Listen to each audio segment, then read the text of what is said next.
Welcome friends, मेरा नाम अमित चौधरी है और मैं करियर प्लानर के टैलेंट टीम का एक हिस्सा हूं और हम लोग 696 रिजल्ट्स के साथ हम लोग बेस्ट परफॉर्मेंस देने की कोशिश कर रहे हैं। आपने देखा होगा कि मैं आपके सामने हमेशा लेटेस्ट तरीके से वर्ड मीनिंग को याद करना, कैसे इंप्रूव किया जाए, ग्रामर के क्वेश्चन को कैसे सॉल्व किया जाए, सेंटेंस अरेंजमेंट के ट्रिक्स क्या हो सकते हैं, इन सारे अप्लाइड सेक्शंस को लेकर आ रहा हूं। आज हम लोग एक एसएससी सीजीएल का लेटेस्ट 3 मार्च 2020 का क्वेश्चन पेपर सॉल्व करने वाले हैं। बैंकिंग के लेटेस्ट पैटर्न के क्वेश्चन, जो न्यू पैटर्न के क्वेश्चन, उसके वीडियोस भी आपको मिल जाएंगे आप अगर हमारा चेक करेंगे लाइब्रेरी। लेकिन आज हम एसएससी सीजीएल पे फोकस कर रहे हैं। अब ये देखते के साथ कुछ बैंकिंग के लड़के यहाँ पर बैठे हुए होंगे जो सोचेंगे चलो यार ये वीडियो नहीं देखते हैं, ये तो एसएससी सीजीएल का क्वेश्चन है। मैं आपको एक बात बोलना चाहता हूँ, बैंकिंग के लड़कों को भी मेरे साथ बने रहना, इस वीडियो को पूरा देखना।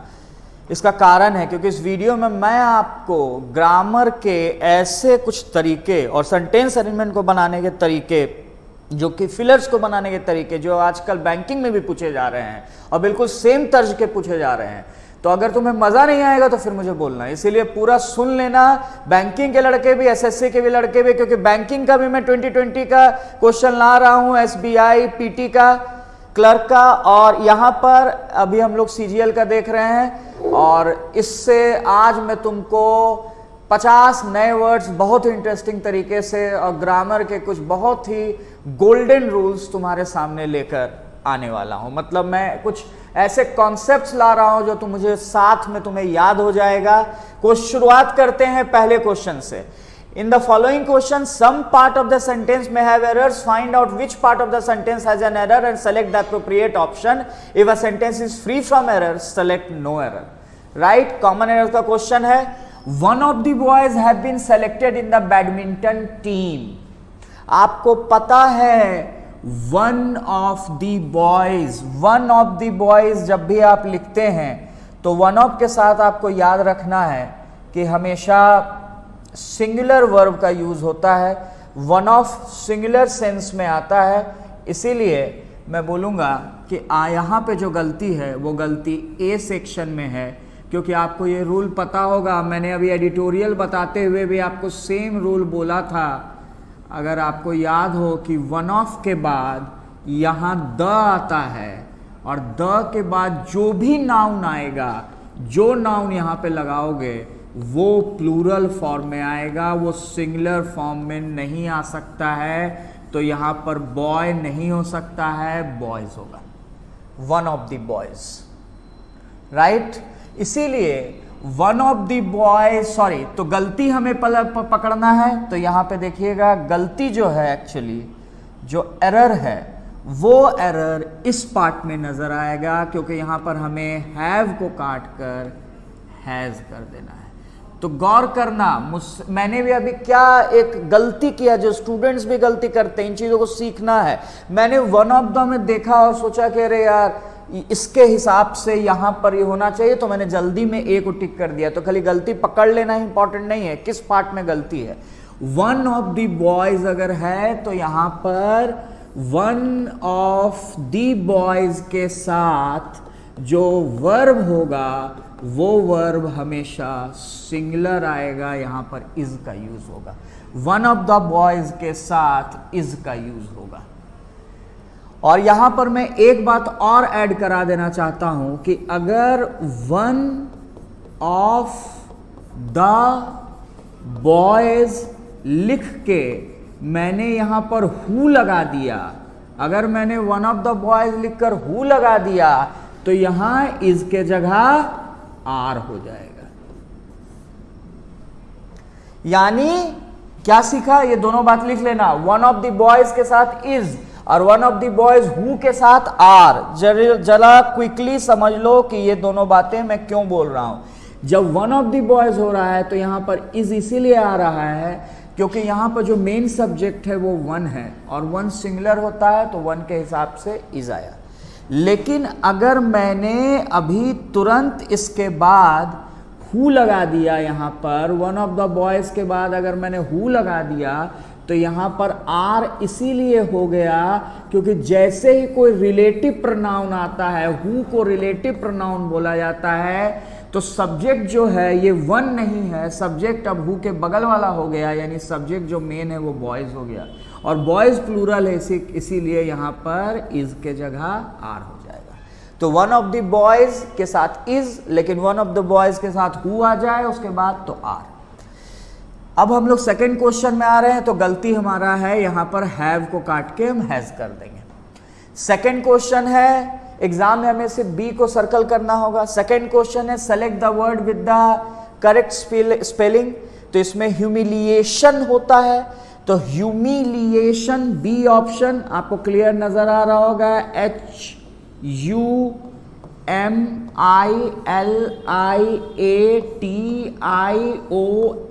ह्यूमिलिएशन, यानी कि किसी की बेइज्जती करना, किसी को डिमीन करना, किसी की निंदा करना, तो बी ऑप्शन हमारा है। थर्ड क्वेश्चन के तरफ हम जा रहे हैं।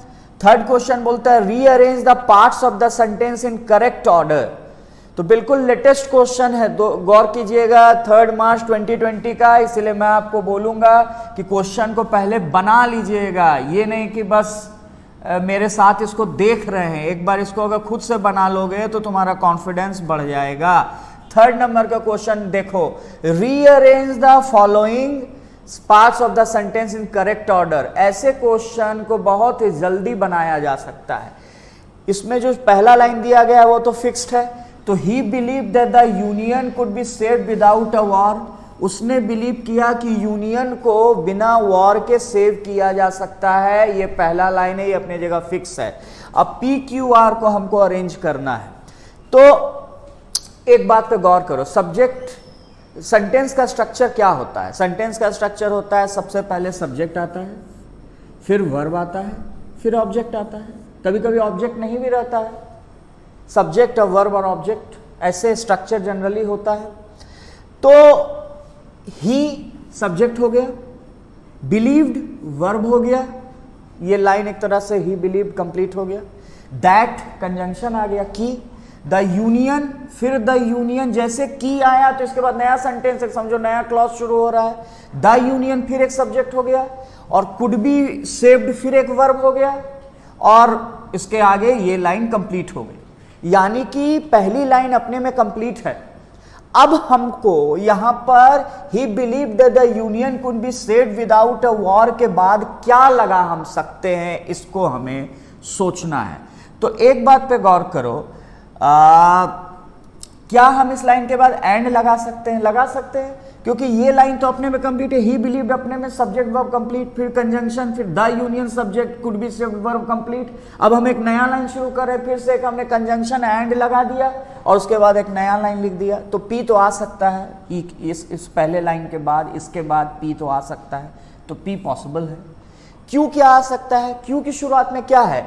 मोर southern neighbours back into their proper relations with the federal government, ये क्यों आ जाएगा? इसमें तो वर्ब तो सबसे पहले नजर ही नहीं आ रहा है। इसमें देखो क्या है, मोर सदर्न नेबर्स, ये तो नाउन हो गया, मोर एडजेक्टिव हो गया, southern neighbours, back into their proper relations, ये सब भी नाउन आ रहा है, बैक इनटू प्रीपोजिशन का यूज हो रहा है, विथ द फेडरल गवर्नमेंट, यहां पे तो कोई वर्ब आ ही नहीं रहा है, ये तो अपने में कोई सेंटेंस अभी पूरा है ही नहीं, ये तो सिर्फ एक तरह से नाउन लिखा गया है। और आर को पढ़िए, which in turn would gradually coax their, अब यहां पर क्लू छुपा हुआ है। कोएक्स का मतलब होता है किसी को थोड़ा सा मक्खन लगाना, मनाना, ये है उसको थोड़ा ये करना, पैम्पर करना। Which in turn would gradually coax their, याद रखो यहां पर देयर आ रहा है। अब ये जो देयर आ रहा है, देयर का मतलब क्या होता है? उनका। तो याद रखें, जब भी कहीं पर माय आया तो उसका मतलब हो गया मेरा, योर आया तो उसका मतलब हो गया तुम्हारा, देयर आया तो उसका मतलब हो गया उनका, हिज आया तो उसका मतलब हो गया उसका, उन सबका। ये सारे पोजेसिव प्रोनाउन कहलाते हैं। ये सब इनको कुछ किताबें एडजेक्टिव भी बोलती हैं क्योंकि नाउन के पहले आती है, माय बुक, लेकिन ये एक तरह से पोजेसिव प्रोनाउन नहीं इसको मैं बोलूँगा, सॉरी, पोजेसिव प्रोनाउन माइन हो जाएगा। याद रखना कि दोनों के बीच में डिफरेंस है। माइन को बोला जाता है पोजेसिव प्रोनाउन, पीपी मैंने लिख दिया, इसको बोला जाता है पोजेसिव प्रोनाउन और इसको बोला जाता है पोजेसिव एडजेक्टिव। तो एक बार मैं थोड़ा सा इस कॉन्सेप्ट को क्लियर कर देता हूँ कि इसको क्विकली लिख लो कि माय जो है इसको बोला जाता है पोजेसिव एडजेक्टिव, इस वर्ड को याद कर लो। और जो माइन है इसको बोला जाता है पोजेसिव प्रोनाउन। इस बात को थोड़ा सा याद रखो इसलिए कि इसका काम आएगा। अब आप बोलोगे कि सर दोनों के बीच में डिफरेंस क्या है, क्योंकि दोनों का मतलब तो मेरा ही होता है, माय मतलब भी मेरा होता है और माइन मतलब भी मेरा होता है, तो फिर दोनों के बीच में डिफरेंस क्या है? दोनों के बीच में जो डिफरेंस है, एक तो ये जो मैंने एडजेक्टिव और प्रोनाउन बोला, ये तो डिफरेंस है, लेकिन ये याद रखना कि माय के बाद हमेशा कोई नाउन आएगा, माय बुक, क्योंकि पोजेसिव एडजेक्टिव है और एडजेक्टिव के बाद नाउन आता है, ये तुम जानते हो। तो माय के बाद माय बुक आएगा, योर के बाद योर बुक आएगा, हर माय योर हिज के बाद कोई नाउन आएगा। यहाँ पे देयर आ रहा है तो इसके बाद क्या आना चाहिए? पोजेसिव एडजेक्टिव है तो इसके बाद क्या आना चाहिए? नाउन। यानी इसके बाद कोई ना कोई नाउन आने वाला है। अगर इसके बाद कोई ना कोई नाउन आने वाला है तो हमको नाउन वाला लाइन खोजना है, नाउन इसके बाद लगाना है, और इसके बाद नाउन अगर आपको लगाना है तो यहां पर देखो नाउन दिया हुआ है, इसीलिए आर के बाद आप क्यू लगा सकते हैं, क्योंकि इसके लास्ट में देयर है, देयर पोजेसिव एडजेक्टिव है, इसके बाद नाउन आता है, यहाँ पे नाउन दिया हुआ है, इसमें तो नाउन है नहीं तो कंजंक्शन है, तो नाउन तो क्यू में है, ये मोर एडजेक्टिव है, सदर्न नेबर्स, ये सब तो नाउन है, तो इसके बाद आर के बाद क्यू आना चाहिए। और आर के बाद अगर क्यू आना चाहिए तो हमारा ऑप्शन या तो सी हो सकता है, या तो हमारा ऑप्शन या तो हम सी करेंगे या तो हम डी करेंगे, क्योंकि दोनों में आर का। अब शुरुआत है कि पहला P के बाद RQ होगा कि RQ के बाद P होगा, तो क्या इस लाइन के बाद हम लोग R लिख सकते हैं? सवाल ये है, या फिर इस लाइन के बाद हम लोगों को P लिखना चाहिए, सवाल है ये। अब इसके लिए देखो यहाँ पे देयर का यूज हो रहा है, जानते हो देयर किसी नाउन के लिए आएगा, देयर माने उनका, तो इसके पहले कोई प्लूरल नाउन आना चाहिए। प्लूरल नाउन कौन है? प्लूरल नाउन यहां पर कोई नहीं है, तो अगर P के इस लाइन के बाद तुम सीधे R लगा दोगे तो इस देयर का क्या होगा? यह देयर किसके लिए आ रहा है? क्योंकि इस लाइन में कोई प्लूरल नाउन नहीं है, इसलिए देयर को आना चाहिए किसी प्लूरल नाउन के बाद। अब प्लूरल नाउन है बॉर्डर स्टेट्स, यानी कि पहले P आएगा तब R आएगा, तो सही ऑप्शन क्या हो गया? PRQ, यानी कि इस लाइन के बाद P और उसके बाद R और उसके बाद Q। अब कुछ लोग बोलेंगे कि सर इसमें तो सोचने में बहुत टाइम लगा, इतना टाइम क्या एग्जाम में होता है? देखो रियल मैच देख रहे हो और एक उसका हम तुमको रिप्ले दिखा रहे हैं, तो स्लो में चल रहा है, उसको बिल्कुल धीरे धीरे फ्रेम में तुमको दिखा रहे हैं, क्योंकि तुम ये देखो कि बॉल ऐसे फेंका जाता है, बैटिंग ऐसे की जाती है, तुम स्ट्रैटेजी सीख रहे हो। मैंने तुमको इसमें कुछ नई बातें बताएं, उन कॉन्सेप्ट्स को सीखो, और उन कॉन्सेप्ट्स को अगर सीख लोगे तो फिर अपने आप जल्दी बनने लगेगा। तो मैं एक बार फिर से तुमको क्विकली, अब एग्जाम में कैसे क्विकली सोचना है, जब ये कॉन्सेप्ट हमको पता है, हमको देखना है, ही believe that the union government could be saved without a war. ये लाइन अपने में यहां पर कंप्लीट हो गया है।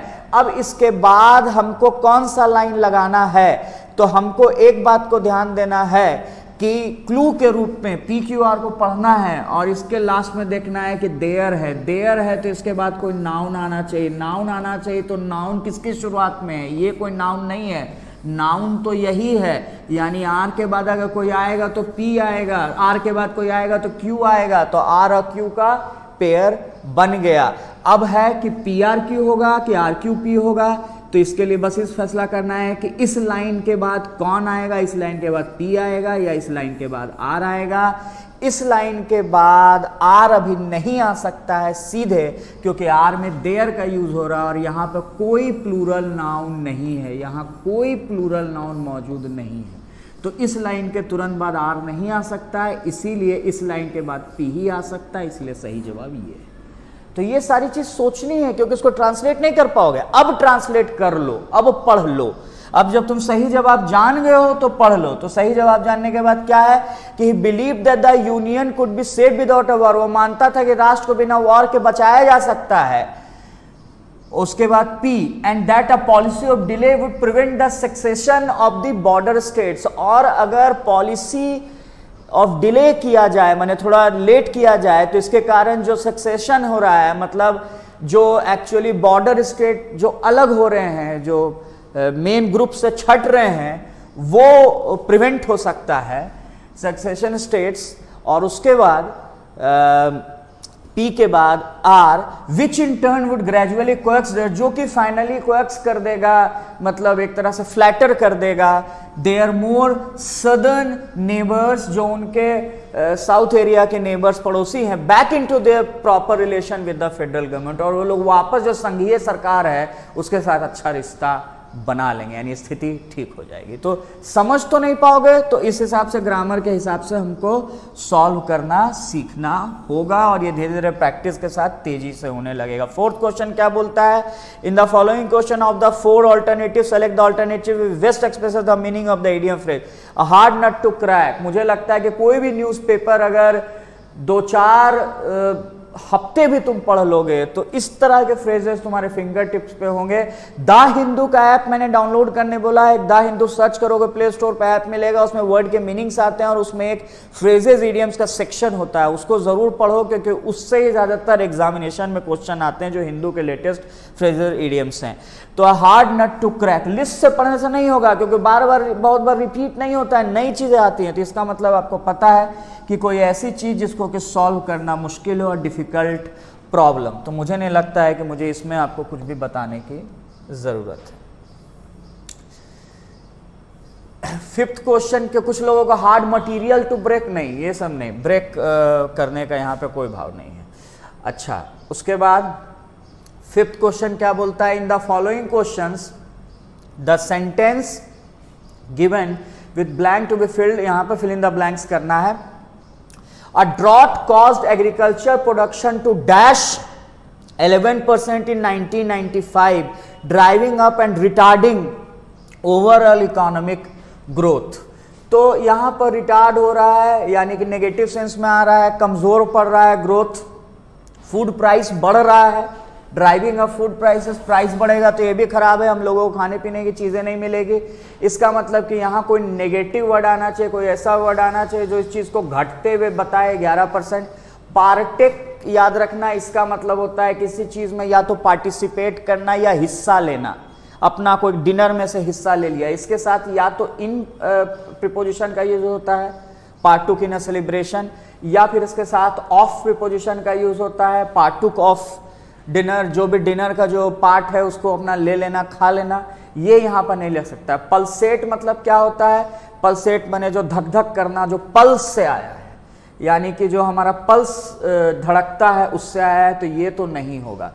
तो अब देखते हैं कि क्या हो सकता है। और दो वर्ड क्या है, एक वर्ड यहाँ पर है प्लमेट। प्लमेट मतलब होता है किसी भी चीज का डाउन होना, गिरना, डिक्लाइन होना, ये आंसर हो सकता है, वहां नेगेटिव वर्ड आना चाहिए। अब परफोरेट मतलब होता है पेनिट्रेट करना, किसी चीज को पेनिट्रेट कर देना, यानी उसको छेद कर देना, ये चीज यहां पे नहीं होगा। गिरने का, डिक्लाइन का भाव होगा, प्लमेट होगा, डाइव हो गया, गिर गया, तो आप यहां पे प्लमेट ऑप्शन चुनेंगे। यानी कि याद करा दूं किसका आप लोग ऑप्शन चुन रहे हैं, यहां पर प्लमेट वर्ड आ रहा है। Negative, a drought cause agriculture production, drought यानी सूखे के कारण जो एग्रीकल्चर प्रोडक्शन है 11% से गिर गया 1995 में, और फूड प्राइस जो है वो उसका दाम बढ़ गया, उसके कारण इकोनॉमिक ग्रोथ जो होता है वो नीचे चला गया। तो हम लोग यहाँ पे प्लमेट ऑप्शन चुनेंगे, राइट। अब 6 नंबर क्वेश्चन बोलता है, in the following question out of the 4 alternative select the alternative which best expresses the meaning of the idiom phrase. तो यहां पर जो आपको चुनना है, यहां पर आपको चुनना कम हेल और high water, no matter what, मतलब कुछ भी हो जाए, चाहे कुछ भी हो, कम हेल और हाई वाटर, चाहे सर फूटे या माथा, मतलब वो वाली बात, कुछ भी हो जाए मैं ये काम करके रहूँगा, no matter what, come hell और high water I will complete my task. चाहे तूफान आए, चाहे कुछ भी आए, मैंने ये वादा कर दिया है, मैंने ये काम करने का गच्छ लिया है, तो मैं इसको करूँगा। तो 7th में आते हैं, इन द फॉलोइंग क्वेश्चन, देख के ही याद हो जाएगा, जो याद कराने वाली बात है वो अभी इस पे पहुंच रहे हैं। 7th क्वेश्चन बोलता है, in the following question out of the 4 alternative select the alternative which is the best substitute of the phrase that can not be heard, जिसको सुना नहीं जा सके, तो that can not be heard. और ये लेटेस्ट इसका आंसर जिसको सुना नहीं जा सके, इनऑडिबल, ये तो आप क्लियरली सुन सकते हैं, लेकिन बाकी का मतलब क्या है, इनकॉरेजिबल, जिसको ठीक नहीं किया जा सके, करेक्ट करने से आया है, तो जिसको ठीक ना किया जा सके, मतलब जो जैसा है वैसा, हम सुधरेंगे नहीं, हम सुधरेंगे नहीं वाला बात, जो टी शर्ट लगा पहन के लोग घूमते हैं, जिसको ठीक ना किया जा सके, right, something which can not be like reformed. Incredible, अद्भुत, आपको पता है, अतुलनीय, इनक्रेडिबल इंडिया, इनऑडिबल, जो सुना ना जा सके, इनविजिबल, जो दिखे नहीं। मैं ये बोलना चाहता हूं कि ये लेटेस्ट क्वेश्चंस आते रहेंगे और मैं आपको सबसे कॉम्प्लिकेटेड क्वेश्चन सॉल्व करना भी सिखाऊंगा, और वो आप सोचकर बिल्कुल हिंदी के माध्यम से कर पाएंगे। लेकिन हमारे ऐप को आप डाउनलोड कर लें, हमारे यूट्यूब चैनल को सब्सक्राइब करें, बेल आइकन प्रेस करें, ताकि ये सारी नई चीज़ें आपको मिलती रहें। और प्लीज़ थोड़ा शेयर करें, आप लोग हौसला अफजाई करेंगे तो हम लोगों को और आपके लिए मेहनत करने में मज़ा आएगा, राइट। अब हम लोग देखते हैं 8 number, improve the bold part of the sentence, don't speak whether someone speak to you. इस क्वेश्चन को थोड़ा सा ध्यान दीजिएगा। डोंट स्पीक, मत बोलो, वेदर, वेदर मतलब होता है, जैसे बोलते हैं ना कि वेदर यू लाइक इट और नॉट, चाहे तुम इसे पसंद करो या ना करो, तो डोंट स्पीक वेदर, चाहे समवन स्पीक्स टू यू, मत बोलो। तो वेदर का यूज जनरली होता है, I want to ask you whether this और दैट, मतलब वेदर के साथ एक तो और का यूज भी हो सकता है, ये एक बात हम जानते हैं। इफ के साथ और का यूज नहीं होता है, वेदर के साथ और का यूज होता है। और ये इस जगह पर फिट इसीलिए नहीं है कि वेदर को हम लोग एक तो सिलेक्शन में यूज करते हैं, वेदर दिस और दैट, और वेदर को आप लोग डायरेक्ट इनडायरेक्ट में भी पढ़ते हैं कि जब क्वेश्चन बनाया जाता है और डायरेक्ट स्टेटमेंट में कोई ऑक्सिलरी वर्ब यूज ना हुआ हो, कैन, कुड, ये सब यूज ना हुआ हो क्वेश्चन बनाने के लिए, तो इफ़ या वेदर का यूज़ होता है। तो वहाँ पर तो सवाल पूछने के लिए यूज़ होता है कि वेदर, क्या तुम जाओगे, चुनने के लिए। तो आई डोंट थिंक कि वेदर का यूज़ यहाँ चुनने के सेंस में या सवाल पूछने के सेंस में आ रहा है। डोंट स्पीक, क्या someone speak to, don't speak whether, चाहे समवन, तो वेदर का यूज़ यहाँ पे कंप्लीटली गलत है। अब अनटिल, अनटिल मतलब होता है जब तक नहीं। इवन, इवन इवन वो गया, यहाँ वो फिर इवन वो गया, फिर भी वो गया। या फॉर, अब फॉर का मतलब तो लोग जानते हैं के लिए। अच्छा, यहाँ पर मैं आपको बताना चाहूँगा कि जो आंसर यहाँ पर इवन के साथ हो सकता है, अगर इवन के बाद आप इफ ऐड कर दीजिए। अगर आप इवन इफ लिख दीजिए तो इसका मतलब हो जाएगा don't speak even if someone speaks to you. मत बात करो इवन इफ, इसके बावजूद कि अगर कोई तुमसे बात करे, यहां तक कि कोई तुमसे बात करे, इवन इफ, अगर कोई तुमसे बात भी करे तो भी तुम मत कुछ बात करो। ये हम किसी को बोल सकते हैं कि देखो लॉकडाउन में बाहर निकलोगे, अगर ऐसी जगह पे चले गए जहां हम लोग मास्क नहीं पहने हुए, तुम्हारे पास मास्क नहीं है, तो मत बात करो। इवन इफ अगर वो लोग तुमसे बात करें, चाहे वो लोग तुमसे बात करें, तब पर भी जो हम बोलते हैं मत बात करना तुम, तो इवन इफ होता तो सही आंसर हो जाता, लेकिन इवन इफ दिया नहीं है। फॉर का मतलब लोग बोलेंगे के लिए, लेकिन फॉर का मतलब मैं आपको चाहता हूं जो आप मेरे साथ यहां पर याद कर लें कि फॉर का मतलब बिकॉज भी होता है। मैं नहीं आया बिकॉज मैं बीमार था, तो यहां क्या बिकॉज लग सकता है? Don't speak because someone speaks to you, मत बात करो क्योंकि कोई तुमसे बात करता है। तो ये तो क्योंकि कारण परिणाम तो यहां हो नहीं रहा है, इसीलिए यहां जो आंसर होगा वो अनटिल होगा, क्योंकि अनटिल मतलब होता है जब तक नहीं। तो don't speak until someone speak to you, मतलब मत बात करो जब तक कि कोई तुमसे बात ना करे। Don't speak until someone speaks to you, मत बात करो जब तक कि नहीं कोई तुमसे बात करे। अब यहां पर मैं क्विकली क्लियर कर देना चाहूंगा कि लोगों को टिल, अनटिल इसमें और अनलेस में भी इनफैक्ट प्रॉब्लम आता है। तो एक बार क्विकली मेरे साथ देख लें कि टिल जो है ये एक पॉजिटिव स्टेटमेंट है, इसका मतलब होता है जब तक, नोट करते जाना, इसका मतलब होता है जब तक। और अनटिल का मतलब होता है जब तक नहीं, इसमें डबल एल नहीं है, गौर कीजिएगा, ये नेगेटिव स्टेटमेंट है, जब तक नहीं। तो दोनों के बीच में डिफरेंस क्या है? दोनों के बीच में एक ही डिफरेंस याद रखना कि अनटिल चूंकि एक नेगेटिव शब्द है, इसीलिए इसके बाद कोई नेगेटिव शब्द नहीं आता है। यानी अनटिल के बाद उस क्लॉज में अगर किसी नेगेटिव शब्द का यूज कर दिया गया है तो वो गलत। जैसे क्विकली एग्जांपल के लिए मैं तुमको अगर बताऊं कि I will stay till he comes, ठीक, मैं स्टे करूंगा जब तक वो आता है। यहां पर तुम टिल के जगह अनटिल भी लगा दोगे तो कोई प्रॉब्लम नहीं होगा, दोनों सही है। मैं स्टे करूंगा, मैं रुकूंगा जब तक वो आता है, मैं रुकूंगा जब तक वो नहीं आता है, मतलब दोनों का यही है, एक ही है। मैं रुकूंगा जब तक वो आता है, मैंने जब तक वो आएगा तब तक मैं रुकूंगा, और मैं रुकूंगा जब तक वो नहीं आता है, मतलब जब तक वो नहीं आ रहा है तभी तक मैं रुकूंगा, जैसे आएगा चल जाएगा, दोनों का मतलब सेम है, यहाँ दोनों सही है। तो यहाँ पे कोई दिक्कत नहीं है, तो इस लाइन को नोट कर लेना। लेकिन जैसे मैं इसके बाद नॉट लगा दूंगा, अब देखो आई विल स्टे, यहां तक तो वही है। अब यहां पर मैंने टिल लिखा और ही, अब मैं यहां पर नॉट लगा देता हूं। देखो मैं क्या कर रहा हूं कि यहां पर मैं एक नॉट लगा देता हूं, till he does not come. खेल चेंज, गेम बदल गया। क्या बदल गया? बदल ये गया कि यहां पर अब नॉट आ चुका है, यहां पर अब नॉट आ चुका है, यानी कि टिल के बाद अब अगर नॉट आ चुका है, अब यहां टिल के जगह अगर तुम अनटिल लगा दोगे तो ये बात गलत हो जाएगा। क्यों हो जाएगा सर? क्योंकि अनटिल के बाद नॉट का यूज नहीं होता है, लेकिन टिल के बाद नॉट का यूज हो सकता है। लेकिन अगर यहां नॉट नहीं हो तो टिल भी लग सकता है, अनटिल भी लग सकता है, दोनों में कोई खास फर्क नहीं।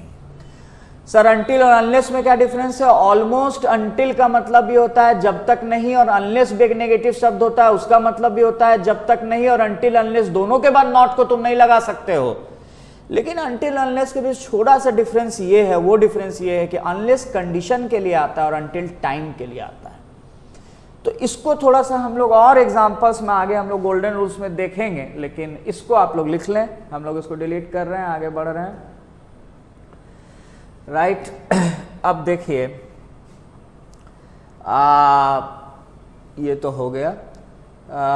9th नंबर क्वेश्चन बोलता है सेलेक्ट द एंटोनिम ऑफ क्वेजेंट। तो इसको क्वेजेंट पढ़ना है, जैसे क्वाइट पढ़ते हैं वैसे क्वेजेंट। तो हमको इसमें क्वेजेंट मतलब होता है कि एक पूरा ऐसा पीरियड जिसमें कि कोई शांत रहे, जिसमें कि ज़्यादा हो हल्ला ना हो, तो इसका एंटोनिम चुनना, ऑपोजिट चुनना है। तो ऐसा पीरियड जिसमें कोई हल्ला ना हो तो इसका ऑपोजिट माने शांत पीरियड, तो उसका ऑपोजिट क्या होगा? एक्टिव, यानी कि आंसर हमारा डी हो जाएगा। प्रोबेबल मतलब क्या होता है? प्रोबेबल मतलब होता है संभावित। हम बोलते हैं कि ऐसी संभावना है कि ऐसा हो सकता है।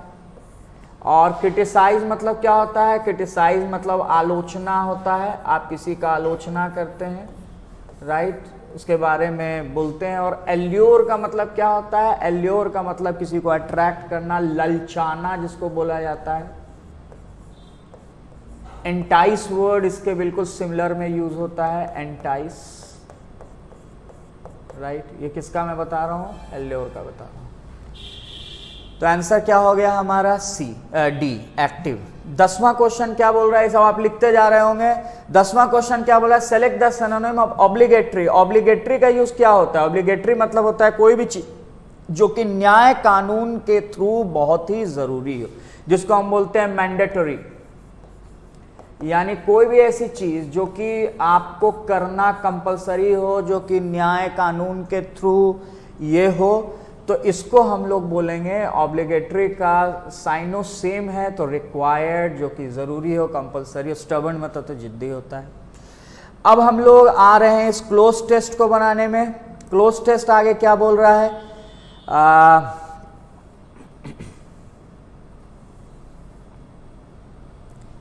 ध्यान दें इसमें क्वेश्चन में। ये क्लोज टेस्ट बोलता है, सिंपल है cloze test, one's mental attitude plays a very dash role in one's life. तो किसी का मेंटल एटीट्यूड उसकी जिंदगी में कैसा रोल प्ले करता है, तो क्विकली देखते हैं क्या ऑप्शन है हमारे पास। ऑप्शन है important role, obviously important role होगा, क्योंकि पॉजिटिव पूरा स्टेटमेंट को आप पढ़ेंगे तो वहाँ पर अच्छी बात हो रही है, इंपॉर्टेंट रोल होना चाहिए, तो वहाँ पर तो हम क्विकली लगा सकते हैं कि इंपॉर्टेंट रोल। तो वंस मेंटल एटीट्यूड, हमारा जो मेंटल एटीट्यूड है बहुत इंपॉर्टेंट रोल प्ले करता है हमारी जिंदगी में, एंड डैश, तो वंस लाइफ एंड लाइफ के जैसा ही कोई वर्ड होगा, तो लाइफ जैसा वर्ड क्या है, करियर। हमारे करियर और लाइफ में बहुत इंपॉर्टेंट रोल प्ले करता है, ये तो आप जानते हैं। One's attitude must be healthy, active and reasonably, healthy होना चाहिए, एक्टिव होना चाहिए और रीजनेबली डैश, कोई पॉजिटिव वर्ड है तो हेल्दी एक्टिव के साथ क्या आएगा, बैलेंस्ड या ऑप्टिमिस्टिक, यही दोनों सही ऑप्शन है। बैलेंस्ड होगा या ऑप्टिमिस्टिक होगा, तो एक बार देख लेते हैं बाकी वर्ड्स क्या हैं। हेल्दी एक्टिव है, हेल्दी स्वस्थ, एक्टिव मतलब कि काम करने वाला, तो रीजनेबली हेल्दी और एक्टिव के सेंस में आना चाहिए। तो हेल्दी एक्टिव के साथ मुझे बैलेंस्ड भी यहाँ पे सही लग रहा है, और ऑप्टिमिस्टिक यानी आशावादी ही सही लग रहा है, भी सही लग रहा है। लेकिन एटीट्यूड की बात हो रही है, मतलब हमारा नज़रिया, तो नज़रिया जो होता है चीज़ों को काम करने का, हमारा जो चीज़ों को जो एटीट्यूड होता है वो ऑप्टिमिस्टिक होना चाहिए, ना कि मैं बोलूँगा कि बैलेंस्ड। एटीट्यूड बैलेंस नहीं होता है, हमारा बहुत लाइफस्टाइल बैलेंस्ड हो सकता है, ऑप्टिमिस्टिक होता है, ऑप्टिमिस्टिक आशावादी। याद करिएगा जो बी में दिया है पैसिमिस्टिक, इसका मतलब होता है निराशावादी। एक छोटी सी कहानी में सुनाऊंगा, मुझे याद आ गया, खलील जिब्रान एक लेबनीज राइटर हैं और उनकी एक स्टोरी है कि आशावादी निराशावादी यानी ऑप्टिमिस्टिक और पेसिमिस्टिक क्या होता है। कि एक बार इंसान समुद्र के किनारे जा रहा था और उसने देखा है कि एक आदमी समुद्र में नमक फेंक रहा है, तो उससे पूछा कि क्यों तुम नमक फेंक रहे हो, तो बोला कि समुद्र में मुझे ऐसा लग रहा है कि नमक की कमी है और नमक इसमें होना चाहिए। तो ऐसा आदमी निराशावादी है, क्योंकि समुद्र में उतना नमक देख के भी संतुष्ट नहीं है। और थोड़े आगे गया तो एक आदमी समुद्र में चीनी फेंक रहा था, तो उसने पूछा कि ये क्यों कर रहे हो, तो उसने बोला कि मैं चाहता हूँ कि समुद्र मीठा हो जाए। तो समुद्र मीठा भी नहीं हो सकता है, तो वो इंसान आशावादी है, लेकिन वो भी जो आशा कर रहा हो शायद कभी पूरा ना हो पाए। तो हमें क्या होना चाहिए, हमें रियलिस्टिक होना चाहिए। यही आदमी जब आगे बढ़ा तो देखा एक आदमी समुद्र के किनारे बैठकर आराम से समुद्र का व्यू देख रहा है। उसने पूछा तुम कौन हो, उसने बोला मैं रियलिस्ट हूँ, यानी कि मैं यथार्थवादी हूँ, मैं ना बहुत ज़्यादा आशा करता हूँ ना मैं निराशा में रहता हूँ। 14 number day with a happy, तो और आपको मेरे साथ करीब 5-7 मिनट का टाइम और मेरे साथ दीजिएगा, ये क्वेश्चन खत्म हो जाएगा। 14 बोलता है डे विथ अ हैप्पी, हाँ उसके बाद अब हम लोग ये देख रहे थे, तो one must begin the day with a happy energetic and dash resolution, happy energetic and 89 तो हम लोग शुरू से देख रहे हैं। One's mental attitude plays a very, हमने भर दिया इंपॉर्टेंट रोल, वहाँ पर हमने भर दिया important role in one's life and career. उसके बाद नंबरिंग सिर्फ थोड़ा सा ये है, one's life and career. One's attitude must be healthy, active and reasonably, कैसा होना चाहिए, तो रीजनेबली ऑप्टिमिस्टिक होना चाहिए। और उसके बाद one must begin the day with a happy energetic and dash resolution with a firm dash in goods. तो रिजोल्यूशन, कैसा रिजोल्यूशन होना चाहिए, तो रिजोल्यूशन हमारा होपफुल होना चाहिए, आशा। जब आप ऑप्टिमिस्टिक होने की बात कर रहे हैं तो आपका रिजोल्यूशन ऑब्वियसली होपफुल होना चाहिए, यानी कि आशावादी। सिग्निफिकेंट मतलब तो महत्वपूर्ण होता है। With a firm dash in God's moral order, तो गॉड पे हमें क्या करना है, गॉड पे हमें फेथ करना है। रिजोल्यूशन मतलब क्या होता है सर, एक तो रिजोल्यूशन निपटाना होता है प्रॉब्लम का रिजोल्यूशन, और एक रिजोल्यूशन मतलब जो न्यू ईयर रिजोल्यूशन हम लोग करते हैं, यानी जो कसम खाते हैं न्यू ईयर पे। 16 नंबर क्वेश्चन क्या बोल रहा है, एरर इसमें चुनना है कहाँ पर दिक्कत है, तो एक बार देखिएगा। The chairman along with the board of directors are going to decide the launch date of the new product. याद रखना यहाँ पर अलॉन्ग विथ का यूज हुआ है। जब अलॉन्ग विथ का यूज होता है तो जो वर्ब होता है वो दूसरे वाले नाउन के हिसाब से नहीं होता है, पहले वाले नाउन के हिसाब से होता है, N1 के हिसाब से होता है, और ये सिंगुलर है तो यहाँ पर आर के जगह क्या हो जाना चाहिए, इज होना चाहिए। तो गलती कहाँ है, यहाँ पर आर नहीं होगा, इसके जगह पर इज होगा। हम आंसर क्या करेंगे, बी मार्क करेंगे। क्यों सर, क्योंकि अलॉन्ग विथ को याद करना, अलॉन्ग विथ जब आता है तो जो वर्ब होता है वो पहले वाले के हिसाब से होता है। चेयरमैन सिंगुलर है, अगर वहां चेयरमैन होता है, MEN होता तो वहां आर हो जाता है। तो राइट, तो इसको ध्यान दीजिएगा। और एक चीज, जब मैं यहाँ अलॉन्ग विथ बोल रहा हूं तो मैंने क्या बोला कि अलॉन्ग विथ के बाद जो वर्ब आता है वो पहले वाले नाउन के हिसाब से होता है। ऐसे कुछ और भी वर्ड हैं अलॉन्ग विथ के अलावा, उसको भी याद कर लो। जैसे साथ साथ लिख लो, टुगेदर लिखते जाना, टुगेदर विथ, अकेले में सिर्फ विथ आया, राइट। इसके अलावा इन addition to,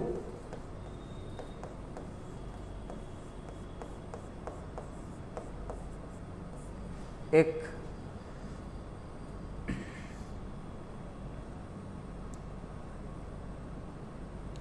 right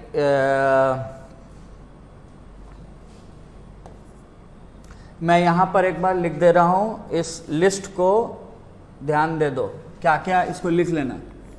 with, along with, together with,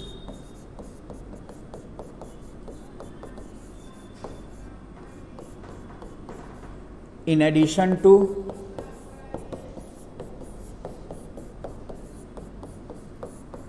as well as,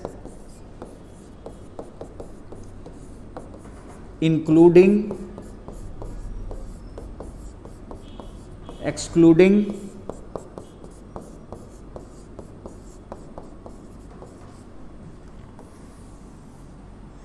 rather than,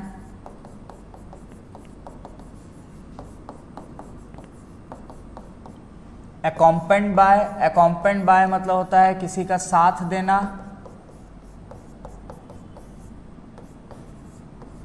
led by, supported by,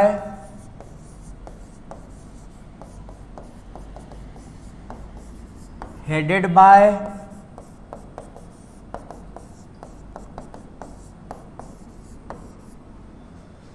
देख रहे हो, ये सारा वर्ड को लिख लो, not less then.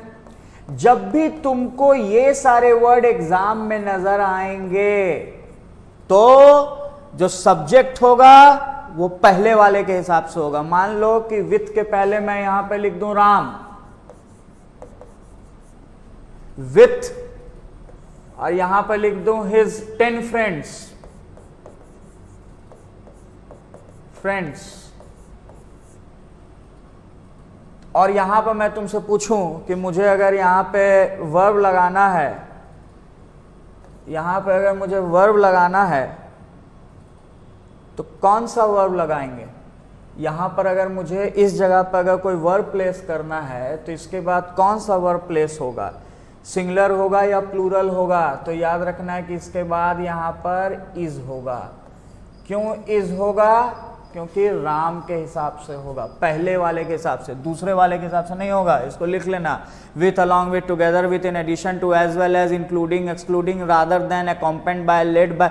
Accompanied by मैंने साथ देना, लेड बाय मैंने नेतृत्व करना, supported by, headed by, not less than, right. इसको फ्रीज कर लो, ठीक है। अच्छा, क्विकली, तो ये हो गया हमारा, राइट। तो ये कुछ क्वेश्चन यहाँ पे हमने देख लिया, ये सेक्शन हम लोग वंस मोरल एटीट्यूड ये हो गया, राइट।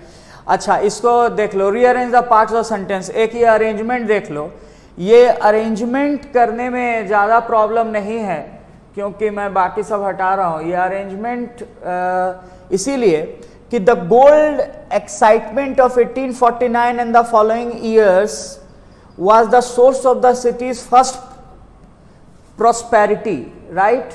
अब इसके बाद तुमको एक वर्ड लगाना है, तो यहाँ पर हम कौन सा वर्ड लगाएं, कैसे इसको अरेंज करें। तो एक चीज यहां पे गौर करो कि यहां आ रहा है P, but they made themselves rich by outfitting those of the gold seekers who went right to California overland and who stopped at the city of the great salt lake. क्यों क्या बोल रहा है? The Mormons did not attempt to do any mining, Brigham Young counselled them not to abandon agriculture for prospecting. और क्या बोल रहा है? The westernmost settlement of any importance. एक चीज पे गौर करो, इस लाइन के बाद हमको PQR में से कोई चुनना है कि कौन सा आएगा। और एक क्लू तुमको हम बता दे रहे हैं कि यहां पर लास्ट में P के लास्ट में कॉमा लगा हुआ है। इस कॉमा को अगर ध्यान नहीं दोगे तो सब गड़बड़ हो जाएगा। कॉमा है और इसके पहले क्या आ रहा है? The city of the great salt lake, comma, stopped at the, who stopped at the city of great salt lake. मान लो कि तुम बोलोगे कहीं पे, बोल रहे हो कि किसी चीज में जैसे बोल रहे हो द कैपिटल ऑफ बिहार या पटना और कॉमा, तो तुम क्या बोलोगे उसके बाद? The capital of Bihar.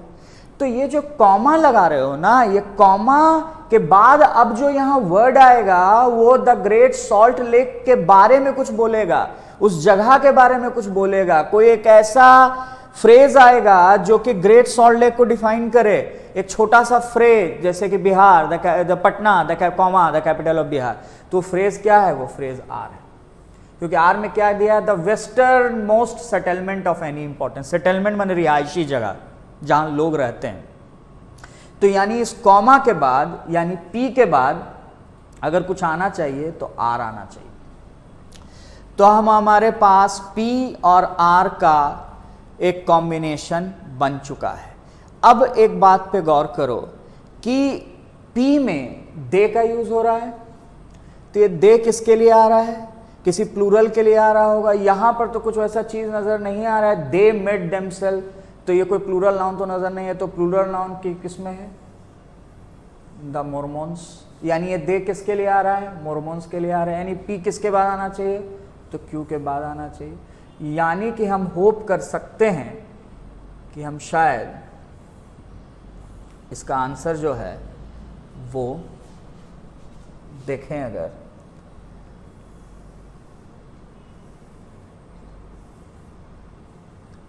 तो हम लोगों ने भी पिछले स्लाइड में ही देखा कि QPR हमको आंसर के फॉर्म में नजर आ रहा है। 18 नंबर क्या है? Select the word with the correct spelling. कौन सा होगा? देखो, इस वर्ड को पढ़ा जाता है सरकैज़म, लेकिन ये जो सही वर्ड है सरकैज़म, उसके कारण लोग गलती कर लेंगे कि CASM, नहीं, वर्ड ये SARCSM। इसका मतलब होता है किसी का मजाक उड़ाना। ऐसे ही कुछ और सिमिलर मजाक उड़ाने वाले शब्द होते हैं, जैसे हम आयरनी बोलते हैं। आयरनी मतलब ये होता है कोई विडंबना, दो तरह के ऑपोजिट बात। जैसे कि आयरनी है कि हमारे पास इंटेलिजेंट लोग इतने हैं लेकिन जॉब की कमी है। पन मतलब होता है इसी तरह से कोई एक ऐसे वर्ड को यूज करना जिससे कि उसका मतलब, जैसे मैंने एक दोहा सुनाया था कि बरसे कंबल भीगे पानी। ऐसा कैसे होगा? कंबल बरसेगा, पानी कैसे भीगेगा? तो ये सूरदास की उल्टी बानी। तो कंबल का मतलब बादल और पानी का मतलब हाथ। तो बादल बरस रहा, हाथ भीग रहा है, तो मतलब अलग दे दिए, कंबल का मतलब बदल दिए, ट्विस्ट कर दिए, वो हो गया पन। इसी तरह एक वर्ड होता है सटायर। सटायर का भी यूज होता है जनरली कोई मूवी में अगर किसी पॉलिटिकल पर्सन, किसी स्टेट के खिलाफ मजाक किया जाए। ठीक है, right. 19 number question, in the following question sentence has been given in direct indirect. इसको क्विकली कर लेंगे। क्विकली करने के लिए बस इतना देखो कि यहाँ पर सेड का यूज हुआ है। अगर यहाँ पर सेड का यूज हुआ है तो ये पास्ट टेंस है, तो जब हम डायरेक्ट से इनडायरेक्ट में तोड़ेंगे तो कैन का क्या हो जाना चाहिए? कुड हो जाना चाहिए। कुड किसमें है? कुड इसमें है। इसमें क्या है? कुड हैव आ गया है। क्या क्वेश्चन में वहां कैन हैव था? तो यहाँ कुड हैव कैसे हो जाएगा? नहीं होगा। यहाँ पर क्या है? यहाँ पर कैन का कैन ही रहने दिया है, तो ये तो हो नहीं सकता। यहाँ क्या है? कुड है। यानी कि आंसर इन दोनों में कोई होगा, लेकिन यहाँ पर क्या है? टोल्ड है। यहाँ क्या है? सेड है। टोल्ड होगा कि सेड होगा? दोनों हो सकता है, लेकिन टोल्ड जब भी होता है तो टोल्ड के बाद कोई ना कोई ऑब्जेक्ट आता है। He told me. क्या यहाँ टोल्ड के बाद कोई ऑब्जेक्ट लगाया है? नहीं लगाया। तो सही आंसर क्या होगा? डी आंसर होगा। ठीक, 20 नंबर क्वेश्चन देख लो। मैं इसको खत्म करने का सोच रहा हूं ताकि तुमको दोबारा वीडियो में नहीं आना पड़े, तो थोड़ा सा 2-4 मिनट और लग रहा है, कुछ नया वर्ड आ रहा है, इसको खत्म कर लो। 20 number, in the following question one of the for alternatives, study of dogs, याद करो मेरे साथ क्विकली, स्टडी ऑफ डॉग्स का आंसर होगा साइनोलॉजी। सर कैसे याद करें साइनोलॉजी? याद है हिंदी में एक शब्द संस्कृत में स्वान, स्वान निद्रा काग चेष्टा वको ध्यानम, जो बोलते हैं स्टूडेंट का गुण होना चाहिए। स्वान मतलब कुत्ता, तो कुत्ता से याद कर क्या कर लोगे? साइनोलॉजी। आउटेकोलॉजी क्या होता है? आउटेकोलॉजी में ये जो आउट है ना, आउटो, ये मतलब होता है जो खुद से हो। ऑटोक्रेसी हम बोलते हैं, डिक्टेटरशिप, जो किसी एक का शासन, ऑटोमेटिक कोई चला रहा। ऑटोक्रेसी क्या होता है? किसी एक का शासन। तो आउटेकोलॉजी मतलब क्या होता है? किसी एक स्पीसीज का स्टडी। क्या होता है? किसी एक स्पीसीज का स्टडी ऑफ वन स्पीसीज, और उसका जो पूरे माहौल से, इन्वायरमेंट से जो उसका इंटरेक्शन होता है, उसको हम लोग कहते हैं आउटेकोलॉजी। ब्रोमेटोलॉजी क्या होता है? क्विकली याद करो, देखो फन तरीके से। ब्रो शुरू में क्या दिया हुआ है? याद कर लेना, ब्रो। तुम्हारा जो रूममेट है उसको तो ऐसे तो गाली वाली दे के बात नहीं देना चाहिए, लेकिन तू तड़ाक से बात करते होगे, लेकिन जब उससे फूड ऑर्डर करवाना हो, पिज्जा ऑर्डर कराना हो, तो क्या बोलोगे? Bro let's order some pizza. तो ब्रो कब बोलते हो अपने दोस्त को? जबकि उससे कुछ चाहिए खाने का, हम लोग खाने का सामान चाहिए दोस्तों से। तो ब्रोमेटोलॉजी मतलब क्या होता है? स्टडी ऑफ फूड, फूड को स्टडी करना। तो ये क्या होगा? ऑटोकोलॉजी, एक स्पीसीज और उस एटमॉस्फेयर से उसका जो संबंध है उसको स्टडी करना। ब्रोमेटोलॉजी स्टडी ऑफ फूड, ये क्या हो गया? स्टडी ऑफ फूड, फूड का स्टडी। एंटोमोलॉजी क्या हो गया? इंसेक्ट्स, ये तो देखते के साथ ही पता चल रहा है, एंट, इंसेक्ट्स। एंटोमोलॉजी चींटी, इंसेक्ट्स। ऑटोकोलॉजी एक स्पीसीज का स्टडी। साइनोलॉजी कुत्तों के स्टडी। तो आंसर हो गया डी। 21 नंबर क्या है? Improve the bold part. Today's everyone believe that corruption has become today's order. Today's order नहीं होता है, the order of the day होता है। इसका मतलब क्या होता है? The order of the day के लिए एक वर्ड याद रखो, स्टेटस को। स्टेटस को मतलब होता है अभी का यथावत स्थिति, जो स्थिति अभी प्रिवेल कर रहा है उसको कहते हैं। अच्छा, क्या टुडे में एपोस्ट्रोफी एस लगता है? ऐसे तो लगता है, ऐसे तो टुडे मंथ में, डेट बताने वालों में मंथ, वीक में एपोस्ट्रोफी एस लगता है, लेकिन इस फ्रेज में the order of the day होगा। 22 नंबर क्या बोल रहा है? फिलअप करो। He might not like to see his winning swallowed up, माने वो चाहता नहीं है कि उसका जो विनिंग्स है उसको निगल लिया जाए। स्वॉलो अप मतलब निगल ले जाना। बट बाय लॉ, लेकिन लॉ के तहत, he is dash to hand it over. Hand it over, he is dash, law के द्वारा। तो लॉ के द्वारा क्या होता है? लॉ के द्वारा आपको मजबूर किया जाता है। लॉ आपको बोलता है कि आपको ये काम करना ही पड़ेगा।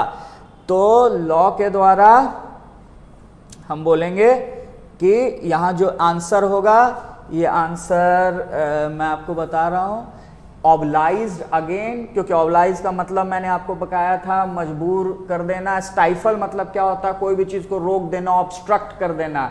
और स्टाइफल द फ्रीडम, फ्रीडम को आपने स्टाइफल कर दिया, किसी के ग्रोथ को स्टाइफल कर दिया। बिजी तो आपको पता ही है। और यहाँ पर मैं एक वर्ड रफल, रफल मतलब किसी को परेशान कर देना हुआ, बहुत ज़्यादा एंगर में किसी को इंटिमिडेट कर देते हैं, डरा देते हैं, परेशान कर देते हैं। Elect the antonym of fragile, fragile मतलब क्या होता है? कोई भी चीज़ जो बहुत कोमल हो, जो आराम से माने जो ये हो, जो टूट सके। तो इसका ऑपोजिट है, तो ऑपोजिट क्या होगा? रोबोस्ट। रोबोस्ट मतलब क्या होता है? मजबूत। फ्लेक्सिबल मतलब क्या होता है? लचीला।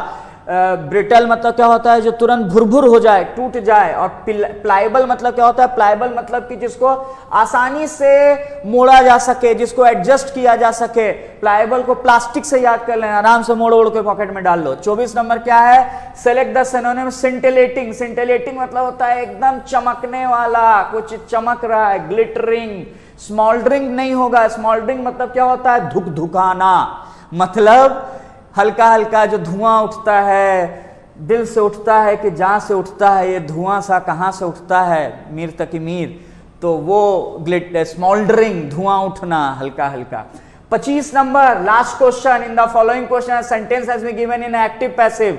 एक्टिव से पैसिव, ये सब तो मुझे तुम लोगों को बताने का जरूरत नहीं होता है, ये सब तो तुम लोग एक्सपर्ट होते हो। Rajan would like someone to help him, तो वुड के साथ वुड बी लाइक्ड तो होगा, लेकिन लोगों को यहां पर नजर आना चाहिए सबसे पहले टू हेल्प को देखो। और याद रखो 2 प्लस V1 को जब पैसिव करना है तो उसको 2B प्लस V3 कर देंगे, और इसलिए his help would be liked by Rajan, इसका कोई मतलब नहीं है being helped would be liked by, help किया जाना राजन द्वारा पसंद किया जाएगा, नहीं, Rajan would like to help by someone, to help हो रहा है, टू बी हेल्प करना पड़ेगा, ये सही आंसर होगा।